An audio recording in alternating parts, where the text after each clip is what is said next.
안녕하세요. 김성길 목사와 함께하는 사람 이야기 제2단원의 G7 과정입니다. 자, 이제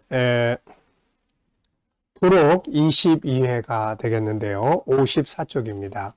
전 시간에는 상담과 심리치유 어떤 차이가 있느냐 하는 부분에 대해서 이야기 좀 나눴고요. 상담에 대한 이야기를 좀 나눴습니다.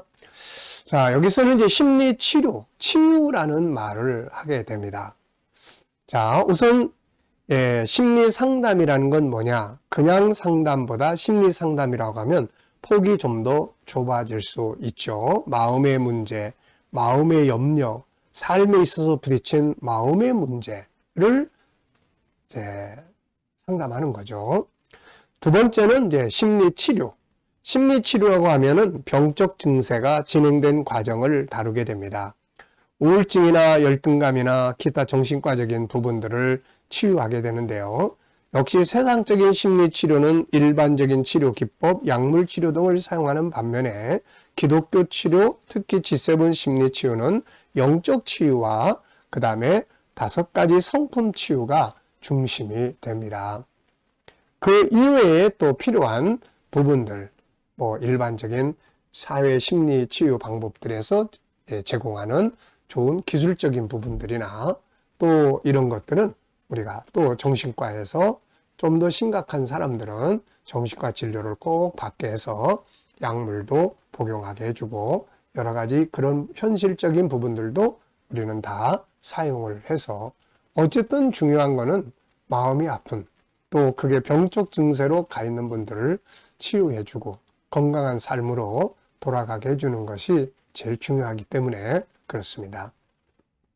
우리는 우리 G7 심리 치유에서는, 심리학에서는 5가지 단계로 일단 상태 진행 과정을 정리를 하고 있습니다. 그 첫 번째는 감을 느끼는 상태예요. 감, 기분 안 좋은 감. 네. 그래서 오늘 내가 기분이 안 좋아. 뭔가 좀 우울해. 이런 거죠. 근데 이건 누구나 다 가지고 있는 거예요. 공황장애, 무기력, 무능력, 또 여러 가지 그런 어떤 대인기피라든지, 우울증이라든지, 분노 조절 장애라든지, 이런 것들의 기본은 우리가 다 가지고 있습니다. 창세기 3장에서부터 시작이 돼 있기 때문에 이미 우리가 1권에서 살펴본 것처럼 이거는 누구나 다 가지고 있는 거예요. 저도 있고, 여러분도 있고, 다. 근데 중요한 것은 이것이 얼마나 강화되느냐, 안 되느냐의 차이점인 뿐이에요, 이게. 자, 그래서 이제 그런 상황들이 1단계입니다. 근데, 아침에 우울했는데, 저녁에 기쁜 소식을 듣다 보니까, 싹 기분 전환이 됐어요.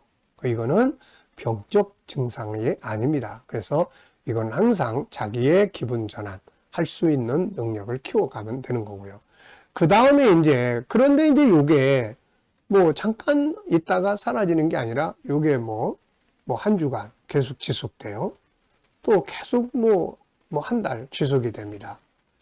자, 요런 상태가 되면은 병적 증세라기보다는 상담이 좀 필요한 상태죠, 이게. 그래서 빨리빨리 없애야 되니까 이게. 그 다음에 세 번째 단계는 요 상태에서 계속 내버려 두면은 그 다음 단계는 어떻게 발전을 하게 되느냐면은 현실의 일을 하기가 힘들어져요, 이제. 여러 가지 그런 현상들이 나타나기 시작을 합니다. 잠을 못 잔다든지 또 일이 손이 안 잡힌다든지 손이 떨린다든지 호흡이 가빠온다든지 또 여러 가지 그런 상태들이로 발전을 해요. 그래서 현실의 일이 잘 안 돼요. 그러면 이때부터는 우리는 이거는 병적 증세가 시작이 되고 있다. 이렇게 보는 거죠. 그래서 지수가 높아지는 거예요. 지수. 사실 병적 증세라는 게 지수가 높아지는 거예요. 우리가 신장이라든지 이 어떤 피라든지 또 당뇨라든지 이게 전부 다 지수를 보죠.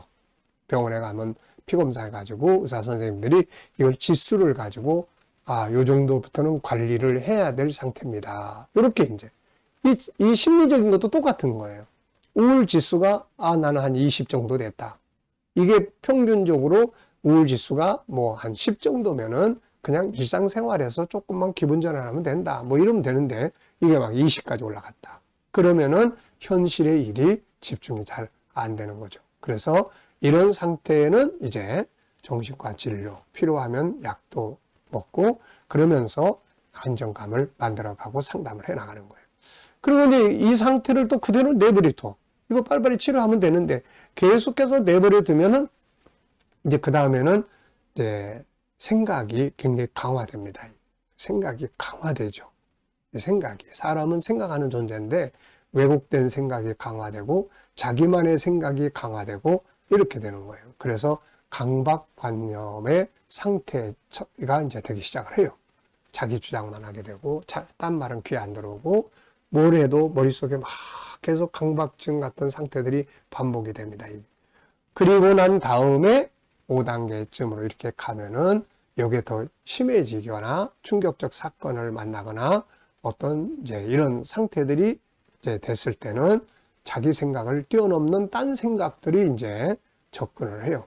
그래서 뭐 환청을 듣는다든지 뭐 어떤 엉뚱한 거 환상을 본다든지 과대망상이 생긴다든지 이제 이런 현상들이 발전을 하게 되는 거죠, 이게. 그래서 육신적 질병도 그렇지만 이 정신적, 심리적인 것도 가능하면은 빨리빨리 그냥 이걸 그냥 방치해버리고 놔두면 안 돼요.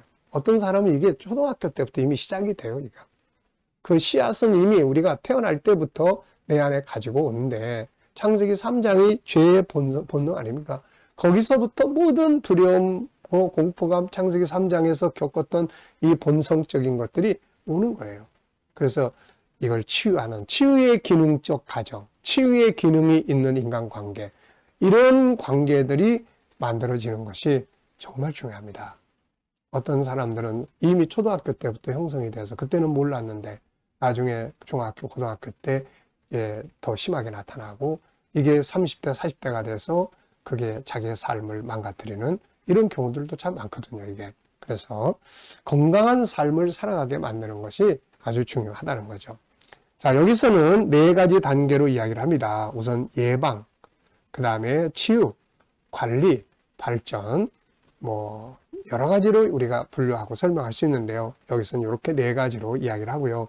상담과 심리치료의 치료 영역. 자, 우리는 이제 3가지로 이제 치유의 영역을 만들어가요. 하나는 영성치료.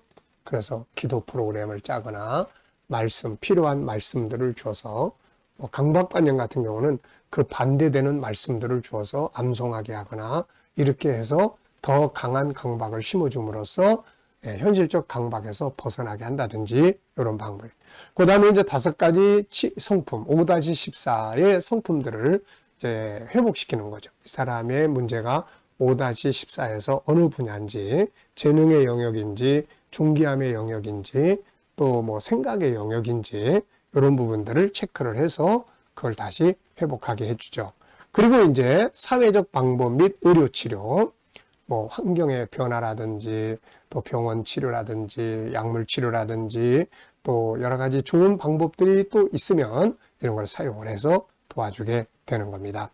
자, 이렇게 해서 이제 치유 방법들을 다루게 되는데요. 자, 여기서는 이제 그 치유 방법들에 대해서 이제 좀 구체화해놨는데요.